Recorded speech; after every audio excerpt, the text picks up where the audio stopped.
Setiap pagi, kami mengikut ritual yang sama. Saya dan anak lelaki saya yang berusia 5 tahun, Adam, akan berjalan berpegangan tangan menghantar suamiku, Haris, ke stesen LRT Damansara. Dia kelihatan sigak dengan kemeja korporatnya yang digosok rapi, beg bimbit kulit di tangan. Dia kelihatan seperti suami yang sempurna, bapa yang bertanggungjawab yang diidamkan oleh mana-mana wanita. Dia menyapa jiran tetangga dengan senyuman yang terukuh dan sentiasa memeriksa jam tangannya, seolah-olah dia tidak mempunyai seminit pun untuk dibazirkan. Sementara itu, saya cuba untuk tidak terlalu memikirkan rutin membosankan yang sudah sebati dengan hidup saya. Adam, dengan beg sandang kecilnya, melompat-lompat di sepanjang laluan pejalan kaki, cuba menyaingi langkah kami. Haris akan tunduk untuk memberikan ciuman pantas di kepalanya sebelum menuju ke platform. Dan saya akan tinggal di belakang, memerhatikannya hilang di antara lautan manusia yang berpusu-pusu ke tempat kerja. Kami kelihatan seperti keluarga normal, hampir boleh dicontohi. Namun, jauh di sudut hati, saya mula merasakan ada sesuatu yang tidak kena. Semasa saya berjalan pulang melalui lorong-lorong taman perumahan, saya tertanya-tanya adakah ini sebenarnya kehidupan? Menemani lelaki yang berkongsi katil dengan saya setiap hari, tanpa mempersoalkan apa yang dilakukannya, sebaik sahaja dia menaiki kereta api itu. Orang kata saya bertuah. Haris seorang yang serius, rajin bekerja dan sentiasa memastikan ada makanan di atas meja. Ya, bel-bel sentiasa dibayar dan peti sejuk tidak pernah kosong. Tetapi ada kedinginan halus di rumah kami yang tidak dilihat oleh orang lain. Kesunyian yang tidak selesa pada waktu malam yang tidak dapat saya jelaskan. Saya berpura-pura normal, tersenyum pada anak saya dan menyediakan sarapan. Walaupun di dalam hati ada perasaan aneh yang berlarutan. Seolah-olah kestabilan sempurna yang kami tunjukkan hanyalah topeng yang hampir retak. Pada hari itu, ketika Haris berjalan beberapa langkah di hadapan, Adam menggenggam tangan saya dengan erat. Dia memaksa saya membungkuk ke arahnya. Dan dengan suara yang hampir tidak kedengaran, bibirnya yang gementar mengucapkan kata-kata yang membuat darah saya tersirap. Ibu. Adam tak nak balik rumah. Saya terdiam, menyangka mungkin dia hanya letih atau mengalami ketakutan keanak-anakan. Tetapi pandangannya terlalu serius untuk seorang budak berusia 5 tahun. Dia memandang ke tanah, seolah-olah dia telah melakukan satu pengkhianatan. Seolah-olah menyimpan rahsia itu menyakitkan. Dalam kepulusannya, dia seolah-olah dibebani oleh rahsia yang terlalu besar untuk ditanggungnya. Orang ramai lalu lalang di sekeliling kami, tidak menyedari pengakuan yang merobek jiwa saya. Saya mengusap kepalanya, cuba memberikan rasa selamat. Walaupun kerisauan yang semakin membuat-buat di dalam diri. Kenapa cakap macam tu? Sayang? Saya bertanya dengan lembut. Tetapi dia mengalihkan pandangannya dan menggigit bibir bawahnya. Kemudian, Dia menambah dengan suara yang lebih perlahan. Malam tadi, Adam dengar ayah cakap pasal kita. Jantung saya berdegup kencang. Seolah-olah bayang-bayang gelap tiba-tiba menyelubungi kehidupan kami yang biasa. Saya tidak mahu menunjukkan panik. Supaya Haris, yang masih tidak mengesyaki apa-apa, tidak akan menyedari bahawa saya mula menemui wajah sebenarnya. Saya melutut di hadapan anak saya, memegang bahunya yang kecil, dan dengan rasa sebab di dada, saya bertanya apa sebenarnya yang telah dia dengar. Matanya berkaca, dan dengan suara yang bergetar dia mengaku. Ayah cakap dia tak nak kita kat rumah lagi. Dan dia ada rancangan dengan ibu. Kata-kata itu bergema di minda saya seperti guru. Saya tidak dapat memprosesnya. Bagaimana mungkin seorang kanak-kanak mereka cerita seperti itu? Bagaimana jika dia salah faham? Saya cuba meyakinkan diri saya ia satu kesilapan. Tetapi keyakinan dalam nadanya benar-benar melumpuhkan saya. Bunyi deruan kereta api yang tiba di stesen menyedarkan saya dari lamunan. Saya memeluk anak saya dengan erat. Dan ketika Haris berjalan menjauh ke arah pintu masuk, saya merasakan tanah di bawah kaki saya seakan runtuh. Sosok suami saya, yang kelihatan normal dan rutin, tiba-tiba menjadi sebuah enigma yang mengganggu. Apakah maksud rancangan itu? Mengapa dia bercakap tentang kami seolah-olah kami adalah halangan? Kepala saya berpusing dengan soalan. Tetapi saya terpaksa menyembunyikannya. Haris tidak boleh mengesyaki bahawa saya tahu apa-apa. Saya mengetap gigi, berdiam diri, dan berjalan bersama anak saya. Cuba untuk tidak menunjukkan ketakutan yang merobek saya dari dalam. Apabila Haris menoleh ke belakang untuk melambai selamat tinggal dengan senyuman biasanya, saya memaksakan ekspresi tenang dan mengangkat tangan saya, seperti yang selalu saya lakukan. Saya berpura-pura normal seolah-olah tiada apa yang berlaku. Walaupun jantung saya berdebar kencang di dada. Naluri memberitahu saya untuk bertenang. Satu tindakan yang berlebihan boleh menimbulkan syak wasangkanya. Semasa dia menaiki tangga ke platform, saya tidak lagi melihat lelaki yang sama. Siluetnya kelihatan seperti orang asing yang mampu menyembunyikan sesuatu yang gelap. Dalam perjalanan pulang, sambil masih memegang tangan anak saya cuba meyakinkannya bahawa semuanya baik-baik saja. Ayah sayang Adam sangat-sangat. Ibu pasti Adam salah dengar, kata saya. Tetapi suara saya kedengaran kosong, tanpa keyakinan. Anak kecil itu memandang saya tanpa menjawab. Dan dalam kesunyian itu, saya faham dia tidak mempercayai saya. Rasa seram sejuk merayap di tulang belakang saya. Jika Haris benar-benar mengatakan kata-kata itu, maka kami tinggal di bawah bumbung yang sama dengan seseorang yang bukan lagi keluarga, tetapi ancaman. Sejak saat itu, saya tahu saya harus berwaspada. Berpura-pura tenang sambil pada masa yang sama mula mencari jawapan.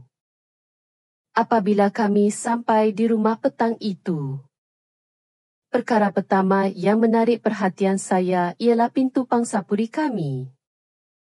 Terdapat kunci digital tambahan yang baru, yang saya tidak kenali. Dipasang tanpa memberitahu saya apa-apa. Haris tidak pernah menyebut tentang sebarang pengubahsuaian. Dan tiada sebab yang jelas untuk menambah satu lagi langkah keselamatan. Rasa dingin menjalari tubuh saya. Seolah-olah kunci itu melambangkan sempadan yang tidak kelihatan antara dia dan kami. Adam juga merenungnya. Walaupun dia tidak berkata apa-apa. Mungkin takut untuk mengingatkan saya tentang apa yang telah dikongsinya. Di dalam rumah, semuanya kelihatan normal. Tetapi gerah hati saya memberitahu bahawa ada sesuatu yang tidak kena. Semasa Haris mandi, saya mengambil kesempatan untuk mengimbas ruang tamu dengan pandangan yang lebih teliti daripada biasa. Ketika skim saya perasan laci di almari sisi sedikit terbuka. Seolah-olah seseorang telah meninggalkannya separuh tertolak dalam keadaan tergesa-gesa. Saya mendekat dengan berhati-hati. Cuba untuk tidak membuat bising. Dan apabila saya membukanya, saya menemui sebuah fail tebal. Tersembunyi di antara alas meja lama dan kertas-kertas lain. Dengan tangan yang menggeletar, saya menariknya keluar perlahan-lahan. Sambil menyelak helaian demi helaian dengan pantas. Saya ternampak cop rasmi, tanda tangan, dan angka-angka yang saya tidak fahami sepenuhnya. Peluh sejuk membasahi dahi. Kerana ini bukan dokumen rumah biasa. Ini adalah kertas-kertas penting. Jenis yang selalunya disimpan di bawah kunci. Saya mengunci diri di dalam bilik tidur. Berpura-pura mahu menukar pakaian. Dan membuka fail itu dengan lebih teliti. Apa yang saya temui membuatkan saya sesak nafas. Ia adalah polisi-polisi takaful hayat. Beberapa daripadanya diambil dalam beberapa bulan lepas. Dalam kesemuanya, saya disenaraikan sebagai orang yang diinsuransikan. Tetapi satu-satunya benefisiari ialah Haris. Saya membaca klausa berulang kali. Cuba meyakinkan diri bahawa ini adalah normal. Mungkin satu langkah berjaga-jaga. Tetapi fakta yang meresahkan ialah dia tidak pernah membincangkannya dengan saya. Tarikh-tarikhnya adalah baru. Terlalu rapat. Dan beberapa polisi malah mempunyai perlindungan berganda. Jantung saya berdegup kencang sehinggakan saya hampir tidak dapat menumpukan perhatian pada perkataan. Saya rasa seolah-olah seluruh badan saya menjerit bahaya. Saya cepat-cepat menutup fail itu dan meletakkannya kembali sama seperti saya menemuinya. Takut dia akan perasan sebarang perubahan. Malam itu, saya hampir tidak menyentuh makan malam saya. Sementara Haris bercakap tentang perkara-perkara remeh. Saya tidak dapat berhenti mendengar gema polisi-polisi itu di kepala saya. Mengapa dia mengambil begitu banyak insurans tanpa menyebutnya? Mengapa saya menjadi bahagian utama dalam semua dokumen itu? Semasa menyediakan snack petang untuk anak saya di dapur, saya terdengar Haris bercakap di telefon di ruang tamu. Ia bukan perbualan kerja biasa. Dia bercakap dengan nada rendah. Tetapi kata-katanya menusuk udara seperti pisau. Minggu ni kena selesaikan. Tak boleh ada siapa pun tahu. katanya dengan ketegasan yang membuat kulit saya meremang. Saya menahan nafas. Takut sebarang bunyi akan menyedarkannya bahawa saya sedang mendengar. Bunyi langkahnya yang menghampiri memaksa saya untuk bertenang. Dalam beberapa saat, saya berpura-pura menumpukan perhatian pada dulang yang saya sediakan. Apabila dia masuk ke dapur, saya memandangnya. Cuba untuk tidak menunjukkan rasa gugup. Panggilan itu telah menanamkan kepastian dalam diri saya bahawa dia sedang merancang sesuatu yang gelap. Haris menamatkan panggilan sebaik sahaja dia melihat saya. Seolah-olah dia mahu memadamkan perbualan yang baru sahaja berlangsung. Dengan satu gerak isyarat, dia tersenyum secara semula jadi. Bertanya dengan suara ringan apa yang saya sediakan untuk Adam. Saya menjawab dengan tenang. Tetapi tangan saya tetap tegang di atas kaunter. Setiap pergerakannya kelihatan terancang. Seperti seorang pelakon yang memainkan peranan yang terlalu banyak dilatih. Dan saya, yang memaksa diri untuk tidak menunjukkan ketakutan, juga menjadi seorang pelakon di dalam rumah saya sendiri. Malam itu, saya berpura-pura tidur nyenyak. Tetapi mata saya tetap terbuka sedikit, memerhatikan setiap pergerakan. Sekitar tengah malam, Haris menghidupkan komputer ribanya dan mula menaip dengan pantas. Cahaya dari skrin menerangi wajahnya yang serius dan tertumpu.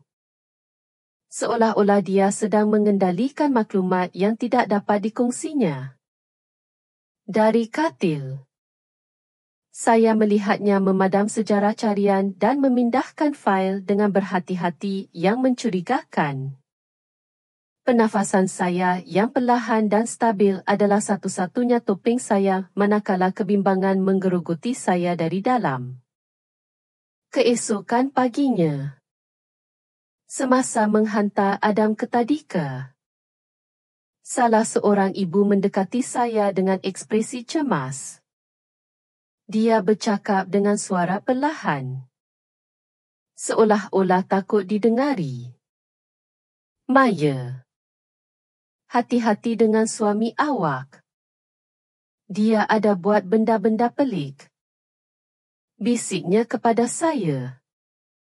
Saya terpaku. Tidak dapat bertindak balas. Cuba memikirkan dari mana datangnya amaran itu. Pandangan matanya yang serius, syarat dengan kebimbangan, mengesahkan bahawa ia bukan gurauan.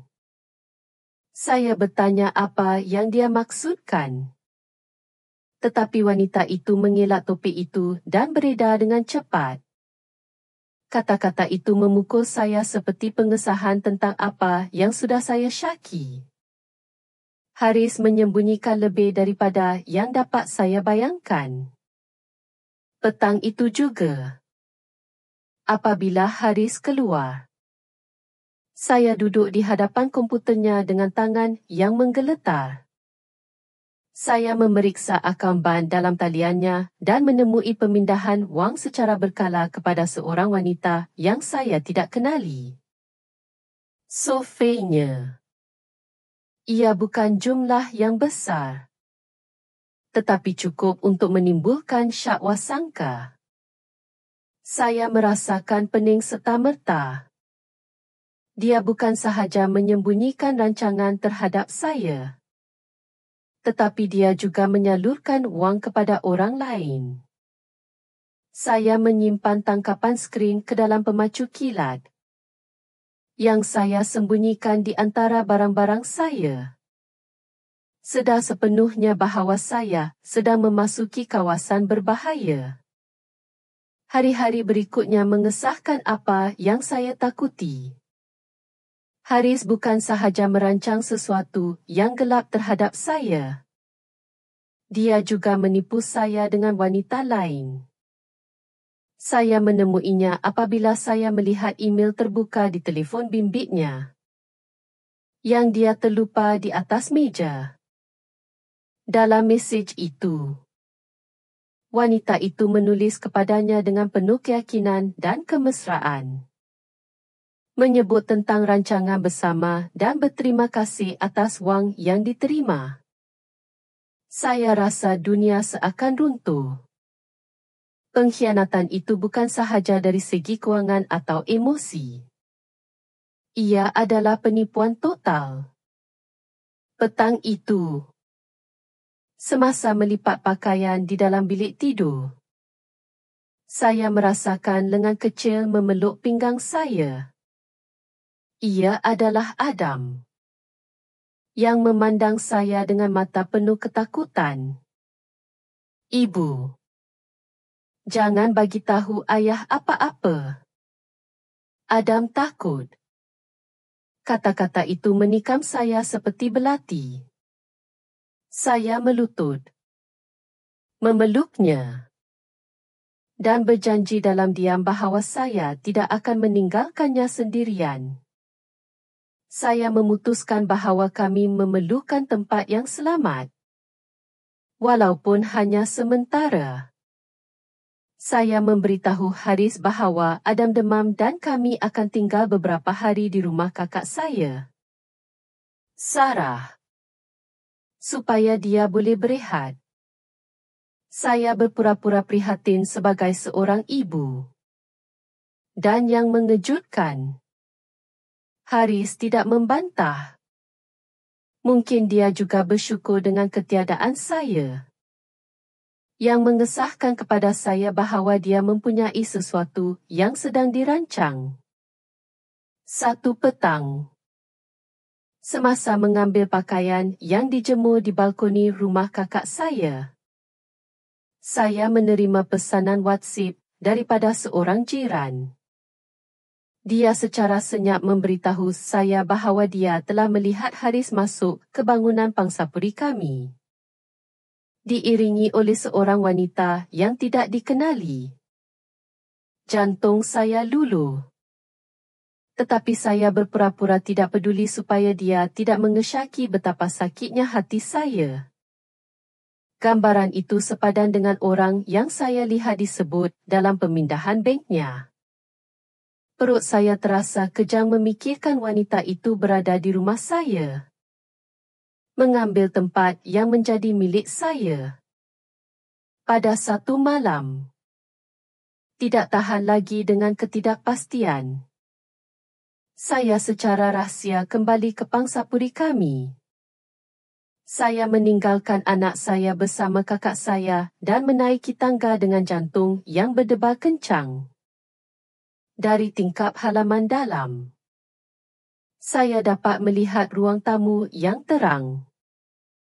Haris dan wanita yang sama dari pemindahan bank berada di sana, duduk di sofa, ketawa dengan gelas wain di tangan mereka. Pemandangan itu memukul saya seperti tamparan yang kejam. Rumah saya bukan lagi milik saya. Dia telah menyerahkannya kepada orang lain. Cara dia memandangnya tidak meninggalkan keraguan. Ia lebih daripada sekadar hubungan sulit. Ia adalah satu pakatan sulit. Saya rasa campuran kemarahan, penghinaan, dan ketakutan. Jika dia mampu membuka pintu rumah saya kepadanya, dia juga mampu melaksanakan apa-apa rancangan terhadap saya tanpa penyesalan. Beberapa hari kemudian, bersembunyi sekali lagi berhampiran pintu masuk bangunan, saya terdengar apa yang saya perlukan untuk mengesahkan syakwa sangka terburuk saya. Wanita itu, dengan suara yakin, memberitahu Haris bila dia dah sign wasiat tu. Semua jadi milik kita. Ungkapan itu membekukan darah saya. Kerana ia selari dengan polisi-polisi yang telah saya lihat dan setiap gerak-geri yang mencurigakan. Ini bukan lagi sekadar curang. Ia adalah satu konspirasi besar-besaran. Pada saat itu, saya faham bahawa hidup saya berada dalam bahaya yang nyata. Ini bukan imajinasi saya atau ketakutan anak saya. Ini adalah rancangan ngeri yang sudah pun bergerak. Dengan tangan yang menggeletar, saya mengumpulkan polisi-polisi takaful dan tangkapan skrin pemindahan wang. Saya pergi ke balai polis terdekat. Dengan perasaan seolah-olah saya membawa bom di dalam beg tangan saya. Semasa saya menceritakan kisah saya, pegawai itu mendengar dengan teliti. Walaupun kerutan di dahinya menunjukkan rasa tidak percaya. Ini boleh jadi hanya penipuan ekonomi.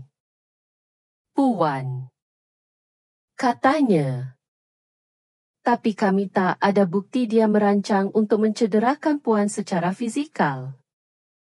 Kata-katanya terasa seperti simbahan air sejuk. Saya merayunya untuk mengambil keterangan penuh saya. Untuk sekurang-kurangnya merekodkan semua yang telah saya lihat. Pegawai itu bersetuju untuk mendaftarkan aduan itu. Tetapi memberi amaran kepada saya bahawa tanpa bukti lanjut, sukar untuk bertindak. Saya meninggalkan balai polis dengan rasa sebab di dada. Jika keadilan teragak-agak, saya akan mencari jalan untuk membuktikannya sendiri. Setibanya di rumah kakak saya teringat sesuatu yang Adam beritahu saya beberapa hari lalu. Pada satu malam semasa bermain dengan tabletnya, dia secara tidak sengaja telah merakam sebahagian perbualan antara ayahnya dan wanita itu. Saya memintanya untuk menunjukkannya. Dan dengan jari jemarinya yang kecil, dia membuka fail audio itu. Dalam rakaman itu, suara Haris jelas kedengaran. Dalam dan yakin berkata, bila dia dah sign wasiat tu, semua akan siap sedia. Ungkapan itu sudah cukup untuk mengesahkan kecurigaan saya. Rakaman itu pendek, tetapi cukup untuk membuktikan bahawa terdapat rancangan konkret. Saya memeluk anak saya dalam diam. Bersyukur kerana kepulusannya telah menjadi kunci yang saya perlukan untuk membuka kebenaran. Buat pertama kalinya dalam beberapa minggu, saya rasa seperti saya mempunyai senjata menentang Haris. Sesuatu yang tidak boleh dinafikannya. Keesokan harinya, detektif itu mendengar rakaman itu dan wajahnya berubah serta-merta. Rasa tidak percaya bertukar kepada keseriusan mutlak. Ini lain. Dia mengaku, kami akan buka siasatan rasmi. Tapi Puan mesti bertindak seolah-olah tidak tahu apa-apa. Polis memutuskan untuk bertindak dengan berhati-hati. Mereka menjelaskan bahawa mereka akan mengatur pengawasan senyap ke atas Haris untuk mengesahkan pergerakan dan kenalannya. Setiap kali saya melihatnya tersenyum atau mencium anak kami, saya rasa ia adalah sebahagian daripada teater yang mengerikan. Saya terpaksa berpura-pura tenang. Tetapi badai yang berterusan melanda dalam diri saya. Satu petang, saya menerima panggilan daripada seorang detektif. Dia memberitahu saya bahawa Haris telah diperhatikan di sebuah kafe di Bangsar. Bertemu dengan seorang lelaki yang tidak dikenali. Nampaknya mereka sedang membincangkan butiran tentang kemalangan di rumah. Berita itu membuat saya sesak nafas. Mengesahkan bahawa kecurigaan saya bukan keterlaluan, tetapi rancangan yang nyata. Detektif itu memberi jaminan bahawa mereka kini mempunyai bukti yang cukup untuk campur tangan. Panggilan terakhir datang pada suatu pagi yang kelabu. Detektif itu memberitahu saya dengan suara tegas. Puan boleh bertenang. Haris telah ditangkap. Saya berdiri dalam diam. Tidak pasti sama ada mahu menangis kerana lega atau menjerit kerana marah. Mereka telah menangkapnya di kafe yang sama. Ketika dia sedang cuba memuktamadkan butiran bagaimana untuk menyamarkan jenayahnya sebagai kemalangan. Akhirnya, mimpi ngeri itu seolah-olah akan berakhir. Walaupun parut yang mustahil untuk dipadamkan kekal di dalam diri saya. Saya meletakkan telefon dan rebah ke lantai. Anak saya memandang saya dengan ketakutan. Tidak begitu memahami apa yang sedang berlaku. Saya memeluknya dengan sekuat tenaga. Bersumpah bahawa dia kini selamat. Bahawa tiada siapa yang akan menyakiti kami lagi. Apabila saya mengesahkan penangkapan Haris, seluruh tubuh saya hancur. Saya tidak menangis kerana cinta, tetapi kerana kemarahan dan penghinaan kerana telah berkongsi hidup saya dengan seorang lelaki yang mampu merancang kematian saya. Sakit untuk mengingati setiap saat kepercayaan. Setiap senyuman palsu yang telah menipu saya selama bertahun-tahun. Hari-hari berlalu. Saya mula mendapat semula kekuatan. Berkat sokongan kakak saya dan kaunselor yang menawarkan bantuan. Ada malam-malam saya terjaga berpeluh. Mengimbas kembali babak-babak pengkhianatan. Tetapi sedikit demi sedikit saya belajar mengawalnya. Saya tidak lagi mahu menjadi mangsa. Tetapi contoh untuk anak saya. Bahawa seseorang boleh mengatasi mimpi ngeri yang paling teruk sekalipun. Saya mula mengatur hidup saya jauh dari Haris. Saya membuka akaun bank baru. Berpindah pangsa puri. Dan mencari tadika yang berbeza untuk Adam. Setiap keputusan adalah satu langkah ke arah kebebasan. Ke arah kehidupan tanpa ketakutan. Hari ini, apabila saya berjalan dengan anak saya tidak lagi melakukannya untuk menghantar seorang pengkhianat, tetapi untuk mengingatkan diri saya bahawa kami berdua terselamat daripada pengkhianatan yang paling teruk. Kami berjalan berpegangan tangan. Dan dalam senyumannya, saya menemui kepastian bahawa masa depan adalah milik kami. Kami telah meninggalkan ketakutan di belakang. Walaupun parutnya kekal sebagai peringatan. Saya melihat di cermin dan melihat seorang wanita yang berbeza lebih kuat. Lebih sedar. Lebih mengawal takdirnya. Anak saya adalah pendorong saya dan sebab saya untuk terus maju. Masa lalu berada di belakang kami. Dan di tempatnya, harapan untuk kehidupan baru berkembang. Skim kelahiran semula saya. Kepastian bahawa kegelapan tidak akan pernah dapat memadamkan cahaya mereka yang enggan menyerah. Kisah ini adalah peringatan yang kuat tentang kekuatan naluri seorang ibu dan kepentingan untuk mempercayai gerah hati kita. Adakah anda pernah mengalami situasi di mana intuisi anda terbukti benar? Kongsikan pengalaman atau pandangan anda di ruangan komen di bawah.